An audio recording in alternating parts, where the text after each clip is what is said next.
По многу перипетии за доцнување од 3 недели конечно ни пристигна пролета. Со неа се разбудија моторџиите. За нив подготвивме прилози за 2 екзотични италијански марки кои ги пленат срцата на сите поклоници на двете тркала. Сезоната за излети во природа со возила започна, па затоа ќе елаборираме колку е потребен погонот на сите тркала. Како прилог на тоа ќе ви ја пренесеме атмосферата од великденското сафари, кое традиционално го организира джип со своите теренци. Ова е само дел од содржините на денешното издание. Добар ден и удживајте во содржините на Автомагазин.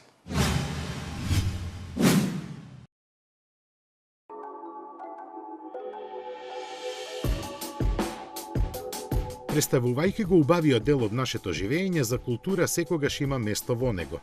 Посебно за настани како што се мајските оперски вечери. Задржувајќи ги своите критериуми на високо ниво, веќе 46 години имаме можност да уживаме во врвните изводби што за нас ги организира Македонската опера.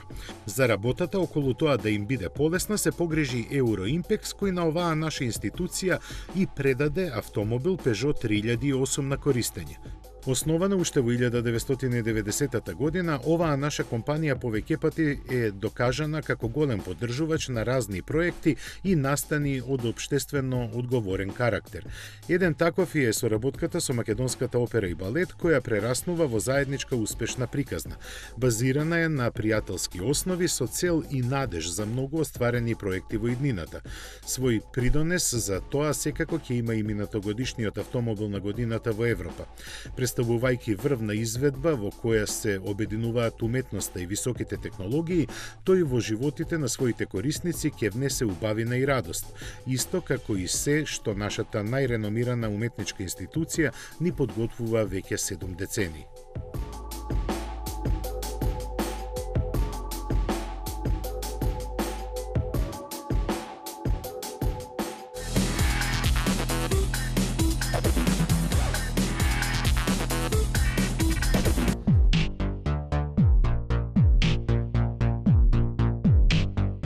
Форд е една од марките која во сегментот на спортско корисни возила владее во Соединетите Американски држави и во светот, но не и во Европа. Глобално лани забележа за 3,5% поголема продажба на ваквите своји модели, но апсолутните бројки постигнати на стариот континент сепак не се доволни. Куга со своите 150.000 продажба и 5-то место во класата добро се држи, но останатите модели не стигнуваат до задоволителни резултати. Посебно малиот екоспорт, кој иако со најголем процент на пораст на продажбата е на дното на топ 10 листата на сегментот кој лани најмногу нараста. Нему сепак му престојат подобри времиња, бидејќи рестилизираната верзија донесува многу што ново. Изменетиот преден дел е налик на големиот едж со дополнително изразена агресивност преку впечатливи детали. Ентериерот во голема мерка е модернизиран. Нова е централната конзола, седиштата се други, материјалите поквалитетни, а опременоста значително збогатена. Во неа се среќаваат Sync 3 инфозабавниот систем со Apple CarPlay или Android Auto конективности, камера за возење наназад, адаптибилен темпомат и слични модерни додатоци. Управливоста е подобрена, ослабувањето модифицирано, а како опција може да се добие и со резервно тркало сместено на петата врата. Обновениот екоспорт е во понуда со 2 дизела и 3 бензински мотори со моќност помеѓу 100 и 140 конски сили. Погонот може да биде на предните или сите 4 тркала, а менувачот мануелен или автоматски со 6 степени. Големиот едж пак изненадувачки успеа да се избори за првото место според продажбата во својата класа на европскиот пазар, но иако неговите 16.000 примероци ги декласираа конкурентите, во Форд сепак сметаат дека тоа не е доволно. Затоа и при подготовката на неговата рестилизирана верзија уфрлија неколку нешта кои ќе им се допаднат на европските купувачи. Дизајнерските корекции кај новиот модел се горе-долу исти како и кај американската верзија. Новата предна маска, LED светлата и преобликуваната хауба му даваат посовремен изглед. Назад скоро е ист, а и промените во кабината се со помал обем. Тие ја вклучуваат рестилизираната централна конзола со пар нови детали. Меѓу достапните опции сега се и бежичниот полнач за мобилните телефони и премиум озвучувањето. За оние кои сакаат повеќе луксус и елеганција, наменета е ST-Line верзијата опремена со црна маска, 20-ични тркала, полуксузен интериер со алуминиумски педали и специјални седишта. На сите купувачи на располагање им се најновите системи за помош на возачот, адаптибилниот темпомат со функција за целосно запирање и повторно тргнување, одржувањето на возилото на средина на коловозната лента и слично. Нове и дволитарскиот битурбо дизел со 238 коњски сили, спарен со 8-степена автоматика и стандарден погон на сите тркала. Покрај него, купувачите на Ford Edge во Европа може да сметаат и на послабите EcoBlue агрегати со 150 и 190 коњски сили.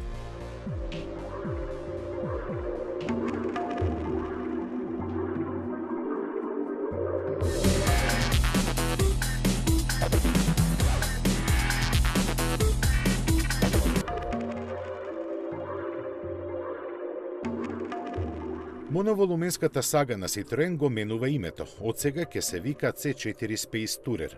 Овој миниван е еден од оние колку толку успешно ја преживеа наездата на спортско корисните возила.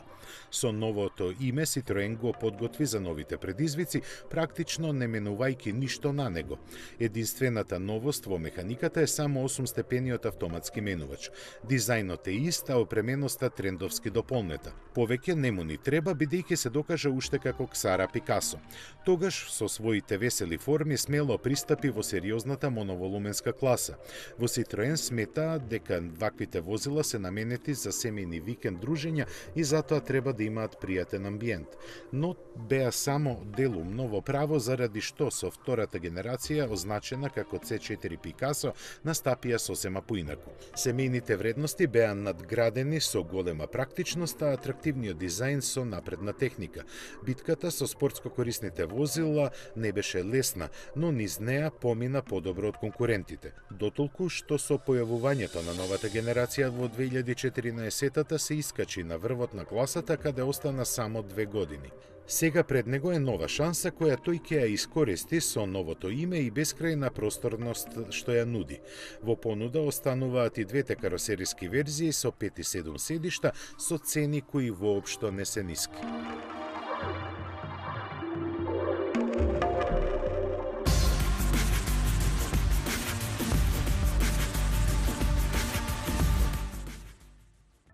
Човек во темнина го обликува светот пред себе. Студ претворен во топлина, горчина во сладко. Создавање нешто од ништо. Едноставна убавина претворена во нескротлив звер. И токму во оваа спротивност лежи безпрекорниот вкус. Mercedes-Benz, the best or nothing. Доживејте го хоризонтот како појдовна точка. Искористете ја секоја пречка за поголем залет. И продолжете, каде што другите застануваа. Нова SUV гама на Peugeot, далеку пред сите.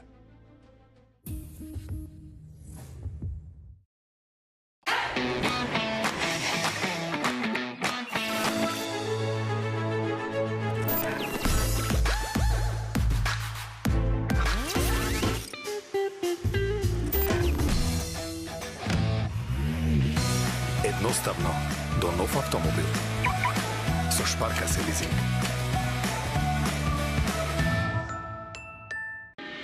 Кога не си веќе дете, или кога твоето дете ќе тргне по својот пат.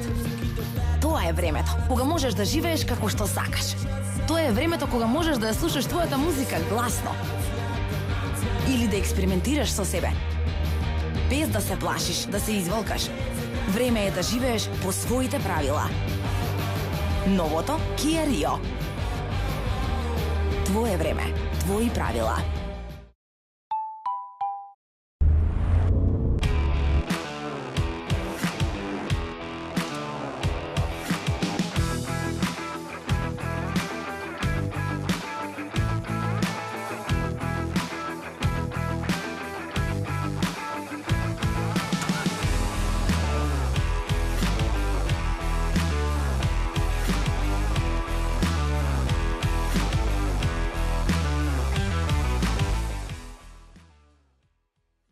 автоматска клима, алуфелни, темпомат, попуст до понуда. Открите го Ford Focus сега со попуст од 4000 евра и со многу опрема. До понуда. Ford Go Further. А тука е Ford Kuga Diesel за само 19.990 евра.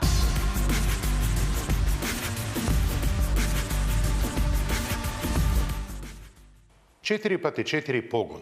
Потреба или тренд? Тоа е прашањето што често го слушаме. Го поставуваат сите, а само поредките имаат вистински одговори. А тој зависи од повеќе фактори, најмногу од самиот возач.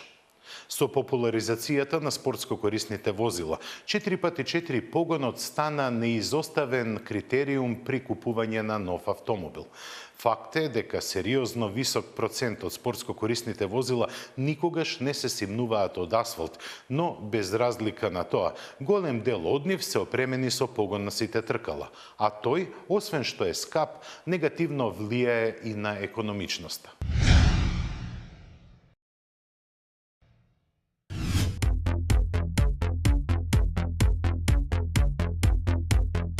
За да се одговори на прашањето дали 4x4 погонот е реална потреба или не, треба да се свати неговото функционирање. Денес најчесто среќаван систем е оној со вискозна или електронски контролирана спојка. Ваквите возила во нормални услови се однесуваат како да имаат погон само на еден пар тркала. Кога тие ќе пролизгаат, целината автоматски се прераспределува и на другата оска, најмногу до 50%. Реално гледано, влијанието на овие системи е повеќе психичко, отколку што ја зголемуваат проодноста на возилата. Корист од нив ќе имаат само оние возачи кои слободното време го поминуваат во природа, на лесен терен или пак патишта покриени со снег. Поскапите возила располагаат со пософистицирани системи кои се способни да извлечат дури и ако само едно тркало има доволна тракција, но сепак и тие се наменети за истиот профил на купувачи. За разлика, механичките системи на возилата им овозможуваат безкомпромисни теренски својства. Во денешно време тие ретко се среќаваат и се скапи за одржување, така што за возила со нив се одлучуваат само оние на кои тие им служат како работни машини. Покрај нив, реалната потреба за 4x4 погонот имаат и возачите кои влечат тешки приколки, но само ако се одлучат за возила со постојан погон на сите тркала. Имено максималната сила што може да се пренесе на подлогата е пропорционална со тежината и коефициентот на триење. Доколку влечното возило има погон само на еден пар тркала, тогаш се смета тежината која отпаѓа на таа оска. Кај возилата со постојан 4x4 погон до израз доаѓа целокупната тежина на возилото, така што влечните способности се далеку подобри. Кај патничките автомобили приказната е малку поинаква. Имено погонот на сите тркала го неутрализира однесувањето во критични ситуации при брзо возење, посебно на лизгав коловоз. Затоа и сите возила кои имаат нагласени спортски карактеристики се опремени со интегрален 4x4 погон. Од сето ова се согледува дека секој за себе треба да си одговори на прашањето дали 4x4 погонот на вистина му е потребен и дали се исплатува да вложи во него. Американците одамна го сватија тоа и кај нив дури и најголемите теренци може да се купат со погон само на една оска. Сепак мора да признаеме дека сите ние побезбедно се чувствуваме ако нашето возило е опремено со погонот на сите тркала.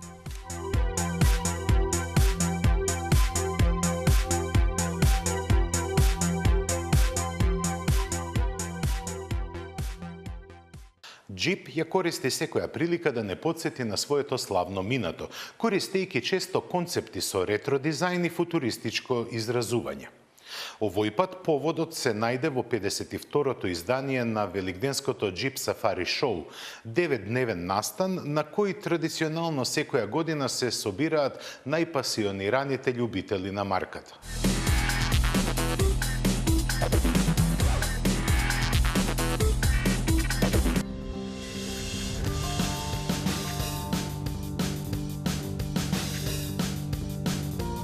Великденскиот джип сафари настан мора да биде нешто посебно, токму какви што се и новите концепти на марката.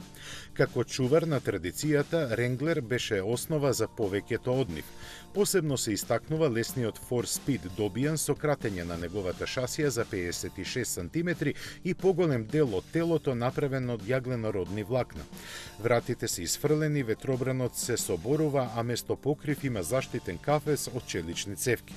Високиот клиренс и големите тркала со груби пневматици ги наговестуваат неговите теренски способности. Тие се засилени и со специјални оски, а за погон е задолжен новиот дволитарски турбомотор поврзан со 8-степен автоматски менувач. Во сличен дух, но со нешто посериозен пристап е направен Sandstorm. Се разликува по затворената кабина, на надвор извлечените тркала и засиленото подвозје. На терен ке се докажува со моќниот V8 мотор и мануелниот менувач. Третиот концепт на основа на Wrangler е всушност подвижен каталог на асортиманот на Мопар. Се што можело да се стави е ставено и така спакувано, наречено Nacho Jeep. Ретроинспирираниот джипстер дизајнерски се навреќа на класичниот модел, додека пак со J-Wagon концептот се покажуваат можностите за персонализирање на Wrangler со високоперформансни делови. Пргавиот B-Ute е базиран на Renegade и е многу сличен на него. Деталите што ја прават разликата му даваат уникатен стил кој продолжува и во кабината. Концептот Wagoner Road Trip пак е базиран на истоимениот модел од 1965 година, за кој се смета дека е пра-татко на класата спортско корисни возила. Дизајнерите успеа да постигнат верно на подсетување на оригиналот со суптилни разлики, а внатрешноста носталгично подсетува на тие времења, додека механиката е неприкосновено теренска. Иако во основа треба да служат како инспирација на некои идни модели, големо прашање е дали нешто ќе се изроди од овие концепти.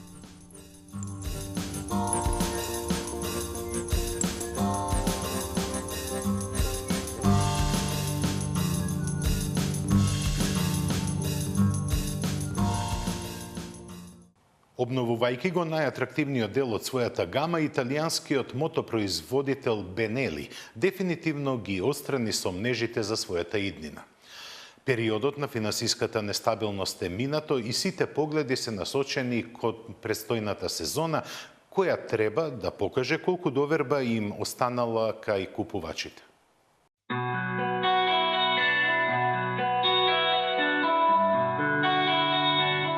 Според првите реакции, најинтересен за нив ќе биде туристичкиот авантурист TRK 502, кој освојува со својот стил и ергономија.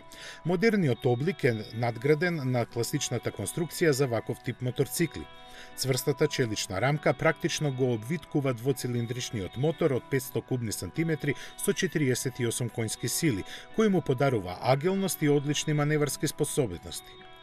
Избалансираното седење, продолженото ослонување и заштитата од ветерот го прават добар придружник на патувањата по секаков терен, најмногу на брзи кревулисти патчиња.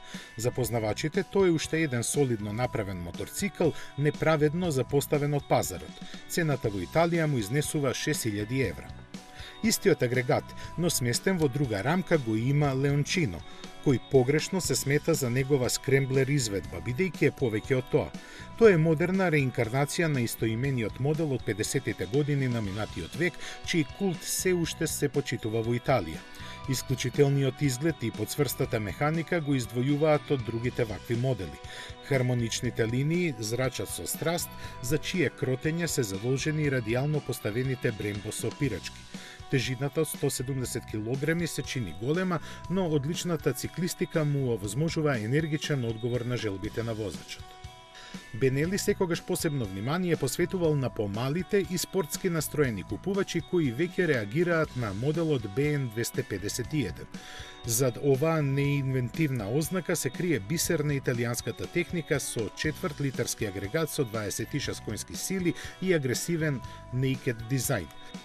И покрај конкурентната цена од 3400 евра, за него се употребени високо квалитетни компоненти кои му даваат карактеристики како на поголемиот 302R.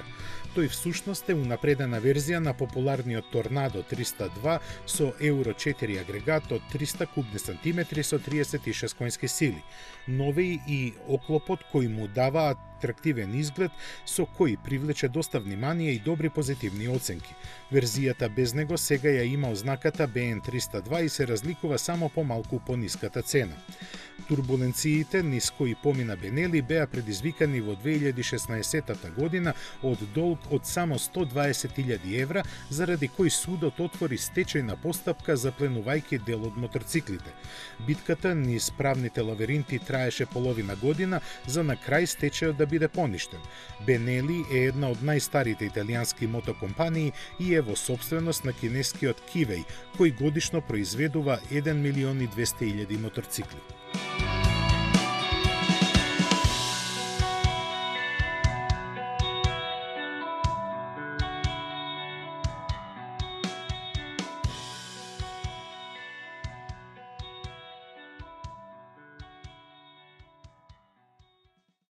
Тешко кој чул, уште потешко кој видел некој моторцикл од марката Фантик. Сепак, нивните креации не треба да се пропуштат. Се работи за италијанска компанија која од 1968 година сама си го пробива патот низ трнливото мотопространство. Специализирана е за теренски авантури во секој можен облик. Своевремено петкратен светски шампион во трайл моторциклизам, оваа марка кон средината на 90-тите години потклекна под економскиот притисок.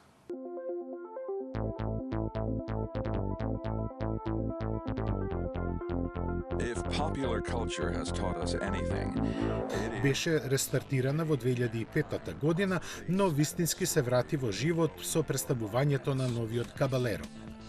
Неговото појавување беше шок за мотојавноста. Во сегментот во кој доминира американската естетика, тој дрско ја вметна италијанската префинетост.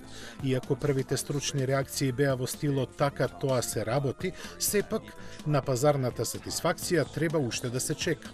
Обракајќи се на премногу тесен профил купувачи, овој моторцикл за останатите делува како додавање екзотичен зачин на перфектно сготвено јадење. Тоа пак е дело на италијанските мајстори кои во рамката на хром-молибден легура вметнаа едноцилиндричен агрегат од 449 кубни сантиметри кој произведува 43 конски сили.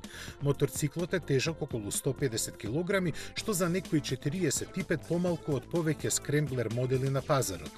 Ретро изгледот воопшто не влијаеше на механиката која е модерна. Назад е поставена алуминиумска вилушка, а напред наопаку свртени амортизери. И едните и другите се подесливи, а треба да се споменат и високо поставениот издув, резерварот од 15 литри и 6-степениот пренос. Се на се работи за одлично изведен спој на старото и модерното, едноставната конструкција и функционалниот дизајн ветуваат нешто како модел од 70-тите во издание за 21 век. Фантик Кабалеро е достапен во две основни изведби, како скремблер и уличен тркач. Разликите се во опремата, пред се во тркалата, пневматиците и седиштето. Се разликуваат малку и механички, но битно е и тоа што се нудат и со мотори од 125 и 250 кубни сантиметри. За овие моторцикли кои доаѓаат од малото ломбардиско место Барцаго, со едва и 2500 жители, ентузијастите останаа без зборови. Можеби ќе кажат нешто кога ќе им започне продажбата, по цена за која во Италија се шпекулира дека ќе биде околу 7000 евра.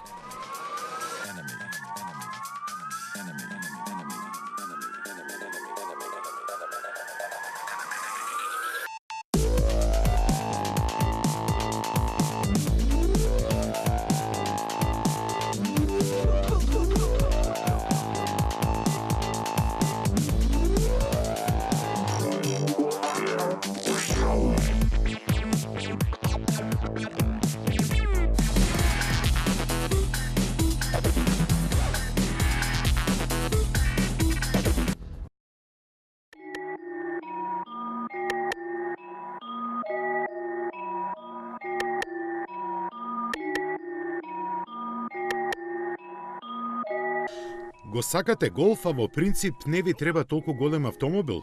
Тогаш топло го препорачуваме новото Поло. Иако впечатливо помал од легендарното поголемо братче, на прв поглед Поло делува зрело и сериозно или како народот сака да каже старо-мало. Во однос на претходната генерација зголемено е меѓуоскиното растојание и должината, што резултира со простор како што го има Honda Jazz. Новиот визуелен отисок е нагласен преку стеснетата маска на ладилникот која навлегува испод фаровите. Севкупниот изглед е малку закомплициран со неколку остри линии што ве тера да се запрашате што стана со традиционалната Volkswagenова едноставност. Поставена на веќе познатата платформа употребена кај Seat Ibiza, а во иднина и кај Audi A1, Polo ветува агилност. Ние ја возевме верзијата со 3-цилиндерскиот 1-литрен бензински мотор, што представува почеток на моторизацијата.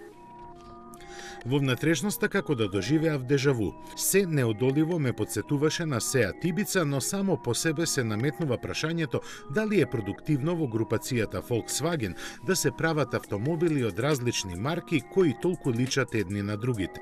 Сепак Поло може да се гордее со опременоста која досега секогаш била едноставна. Технологијата оди напред, па затоа во опционалното опремување може да се вметне 8-инчен монитор. Она што треба да се пофали е серискиот систем за заштита на пешаците, кој сам го превзема сопирањето доколку е потребно. Што се однесува до ергономијата и удобноста, тешко е да се најдат замерки. Впечатокот го расипуваат површините опремени со груба пластика, но за среќа тие се далеку од очите. Во последните години купувачите повеќе зборуваат за просторноста и електрониката во автомобилите, отколку за механиката и вистинското чувство за управувачот. Свесни за тоа, маркетерите на Volkswagen не сакаат да експериментираат и да внесуваат новини, па новото Поло ги задржа старите навики. Тој е опремен со Макферсон подпирање на предните и торзиона оска на задните тркала, што е најчеста комбинација во оваа класа. Сепак елементите се добро развиени и тие работат подобро. Во возењето каросеријата се однесува како да е поголема. На мали брзини нагласен е комодитетот и тоа чувство ве следи и при форсирање за кое треба добро да го потерате моторот. 3-цилиндерскиот агрегат од 1 литар и 75 коњи не е во состојба да ви понуди возбуда, ниту пак срамежливо да ви го побуди адреналинот. Оваа верзија е направена да ве превезува од точка А до точка Б и доколку сте трпеливи и полни со разбирање за тромоста, може да ве награди со економичност. Звучната изолација е далеку подобра од очекуването, па специфичниот звук на моторот пробива во кабината само кога ги терате цилиндрите да се вртат во високи вртежи. Јас немав трпение, па повеќето километри ги поминав обидувајќи се да бидам рамноправен со возилата со посилни мотори. Затоа и просечната потрошувачка од 7,4 литри е во сериозна конфронтација со фабричката декларација.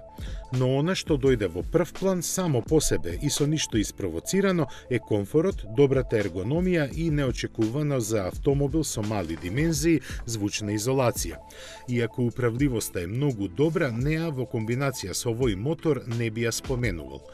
Да бидам искрен, комбинацијата на опременост во внатрешноста е девалвирана со слабиот мотор.